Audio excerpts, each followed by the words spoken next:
क्या आपने कभी सोचा है जो हमें स्कूलों में पढ़ाया गया कि वास्को डी गामा ने भारत की खोज की थी, क्या वो सच है?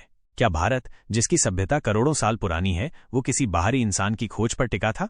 स्वागत है दोस्तों, आज के इस वीडियो में आज हम जानेंगे भारत की खोज से जुड़ी वो सच्चाई जो शायद आज भी हमसे छुपाई जाती है। भारत एक ऐसा देश जो सदियों से सिर्फ धन और ज्ञान में नहीं बल्कि प्राकृतिक संसाधनों, संस्कृति और व्यापार में भी आत्मनिर्भर रहा है। सोने की चिड़िया कहे जाने वाले इस देश पर हर दौर में विदेशी ताकतों की नजर रही। 15वीं सदी में यूरोप के देशों में भारत से मिलने वाले मसालों की भारी मांग थी। मिर्च, लौंग, इलायची, दालचीनी, ये सिर्फ स्वाद नहीं, सोने से भी कीमती चीजें थीं। पर एक दिक्कत थी, यूरोप को भारत तक पहुंचने का सीधा रास्ता नहीं पता था।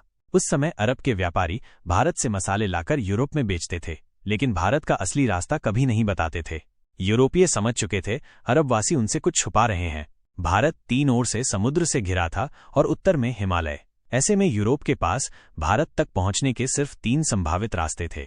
एक, रूस, चीन, बर्मा होते हुए भारत पहुंचना, लेकिन यह बहुत लंबा और खतरनाक था। 2, अरब और ईरान के रास्ते से आना, लेकिन अरब व्यापारियों ने इसे पूरी तरह बंद कर रखा था। 3, समुद्री मार्ग, लेकिन यह रास्ता अनजाना और तूफानों से भरा हुआ था। 1460 में जन्मा पुर्तगाली नाविक वास्को डी गामा, एक ऐसा इंसान जिसने समुद्री रास्ते से भारत पहुंचने का बीड़ा उठाया। 1497 में वो 4 जहाजों और 170 लोगों के साथ पुर्तगाल से रवाना हुआ। अफ्रीका के सिरे से होते हुए वो मोजाम्बिक पहुंचा, जहां एक अरब नाविक ने उसकी मदद की। और आखिरकार 20 मई 1498 को वास्को डी गामा पहुंचा भारत, केरल के कालीकट बंदरगाह पर। यही वो दिन था जिसे यूरोप वालों ने कहा, भारत की खोज हो गई। लेकिन क्या ये कहना सही है? भारत, जहां हड़प्पा, वैदिक, मौर्य, गुप्त, चोल जैसे अनगिनत साम्राज्य थे, जहां मंदिर, विश्वविद्यालय और व्यापारिक केंद्र हजारों साल से फल फूल रहे थे, ऐसे भारत को खोजा गया? सच ये है कि वास्को डी गामा ने भारत की नहीं बल्कि यूरोप के लिए भारत तक पहुंचने का रास्ता खोजा। पहली यात्रा में मसाले खरीदने के बाद वास्को डी गामा पुर्तगाल लौटा और उसका भव्य स्वागत हुआ। लेकिन जब वो दोबारा भारत आया तो उसने कालीकट पर हमला कर दिया। उसने यहाँ के लोगों को लूटा और कत्लेआम किया। यहीं से यूरोप के साम्राज्यवादी कदम भारत की जमीन पर जमने लगे। वास्को डी गामा ने सिर्फ रास्ता दिखाया, उसके बाद पुर्तगाली आए, फिर डच, फ्रेंच और अंत में अंग्रेज।